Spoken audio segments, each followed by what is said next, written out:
Hi hello അസ്സലാമു അലൈക്കും welcome back. ഇന്നത്തെ വീഡിയോ 3 ചേരുവകൾ കൊണ്ട് നമുക്ക് വളരെ എളുപ്പത്തിൽ ഉണ്ടാക്കാൻ പറ്റിയ നാവിൽ അലിഞ്ഞു പോകുന്ന ടേസ്റ്റുള്ള ഒരു പുഡിങ്ങിൻ്റെ റെസിപ്പിയാണ് കേട്ടോ. അപ്പോൾ എല്ലാവരും വീഡിയോ മുഴുവനായിട്ട് കാണുക. ആർക്ക് വേണമെങ്കിലും വളരെ എളുപ്പത്തിൽ ചെയ്യാവുന്ന നല്ലൊരു റെസിപ്പിയാണ് കേട്ടോ. അതിനായിട്ട് ആദ്യം ഒരു പാത്രത്തിലേക്ക് 2 കപ്പ് പാൽ ഒഴിച്ചു കൊടുക്കുന്നുണ്ട്. 1/2 ലിറ്റർ പാലാണ് കേട്ടോ എടുത്തിരിക്കുന്നത്. അതൊന്ന് നന്നായിട്ട് തിളപ്പിച്ചെടുക്കാം. ആ പാല് തിളയ്ക്കുന്ന സമയത്ത് നമുക്ക് പഞ്ചസാര ഒന്ന് കാരമലൈസ് ചെയ്തെടുക്കണം. അതിനായിട്ട് 1/4 കപ്പ് പഞ്ചസാര ഒരു പാനിലേക്ക് ഇട്ട് കൊടുത്തിട്ട് ഒരു മീഡിയം ഫ്ലെയിമിൽ ഇട്ടതിന് ശേഷം പഞ്ചസാര ഒന്ന് അലിഞ്ഞു തുടങ്ങില്ലേ, ആ ഒരു സമയമാകുമ്പോൾ ലോ ഫ്ലെയിമിലേക്ക് ഇട്ട് കൊടുക്കാം.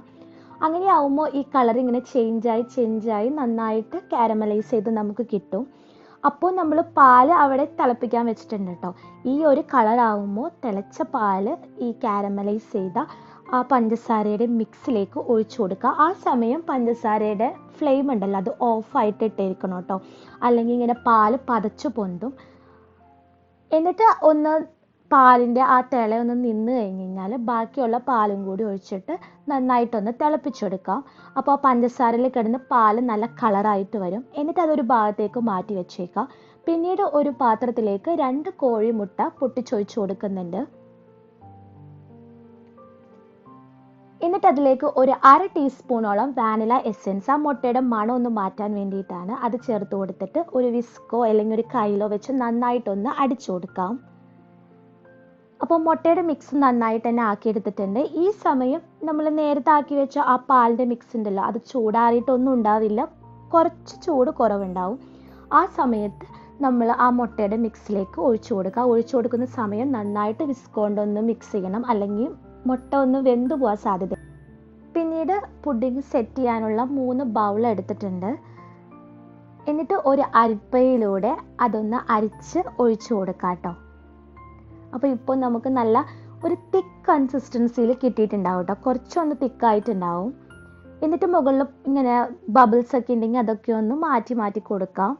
എന്നിട്ട് ഒരു ക്ലിങ് റാപ്പോ അല്ലെങ്കിൽ അലുമിനിയം ഫോയിലോ വെച്ചിട്ട് ഒന്ന് പുറം ഭാഗം ഒന്ന് മൂടി കൊടുക്കാം കേട്ടോ, അല്ലെങ്കിൽ ആവി കയറുമ്പോൾ അതിൻ്റെ ഉള്ളിലേക്ക് വീഴാനുള്ള സാധ്യതയുണ്ട്. എന്നിട്ട് ഇങ്ങനെ കട്ട് ചെയ്തതിന് ശേഷം ഓരോന്നും സെപ്പറേറ്റ് ആക്കിയിട്ട് ഇങ്ങനെ പൊതിഞ്ഞു വെക്കുന്നുണ്ട്.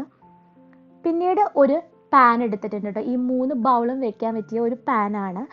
അതിലേക്ക് ഈ 3 ബൗളും ഇങ്ങനെ നിരത്തി വെച്ച് കൊടുക്കുന്നുണ്ട്.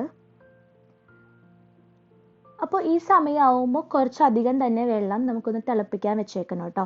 എന്നിട്ട് ഇത് വെച്ച ഉടനെ തന്നെ ആ തിളപ്പിച്ച വെള്ളം ആ പാനിലേക്ക് ഒഴിച്ചു കൊടുക്കാം. എന്നിട്ട് സ്റ്റൗ ഓൺ ആക്കിയിട്ട് ഒരു 15 മുതൽ 20 മിനിറ്റ് വരെ നമുക്കൊന്ന് സ്റ്റീം ചെയ്തെടുക്കണം കേട്ടോ. അത് ഒരു മീഡിയം ഫ്ലെയിമിലിട്ടിട്ട്. അപ്പോൾ മീഡിയം ഫ്ലെയിമിലിട്ട് 15 മിനിറ്റ് കഴിഞ്ഞപ്പോൾ നല്ല അടിപൊളിയായിട്ട് തന്നെ സാധനം വെന്ത് കിട്ടും കേട്ടോ നമുക്ക്. എന്നിട്ട് നമുക്ക് ഇതുപോലെ തന്നെ കഴിക്കാം, അല്ലെങ്കിൽ നമുക്ക് ഫ്രിഡ്ജിൽ വെച്ചിട്ട് 1 മണിക്കൂർ കഴിഞ്ഞതിന് ശേഷം കഴിക്കാവുന്നതാണ്. മുകളിൽ കുറച്ചൊന്ന് ബദാം ഒന്ന് ഒരു ഭംഗിക്ക് ചേർത്ത് കൊടുക്കുന്നുണ്ട്. അപ്പോൾ വളരെ എളുപ്പത്തിലും വളരെ ടേസ്റ്റി ആയിട്ടുള്ള പുഡിംഗ് ആണ് കേട്ടോ.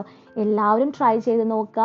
ഒരു 3 ചേരുവകൾ ഉണ്ടെങ്കിൽ നമ്മുടെ വീട്ടിൽ എപ്പോഴും കാണുന്ന മുട്ടയും പാലും പഞ്ചസാരയും തന്നെയുള്ളൂ ഇതിനകത്ത്. അതൊക്കെ ഉണ്ടെങ്കിൽ വളരെ എളുപ്പത്തിൽ ചെയ്തെടുക്കാവുന്നതേ ഉള്ളൂ. എല്ലാവരും ട്രൈ ചെയ്ത് നോക്കുക, ഫീഡ്ബാക്ക് അറിയിക്കുക.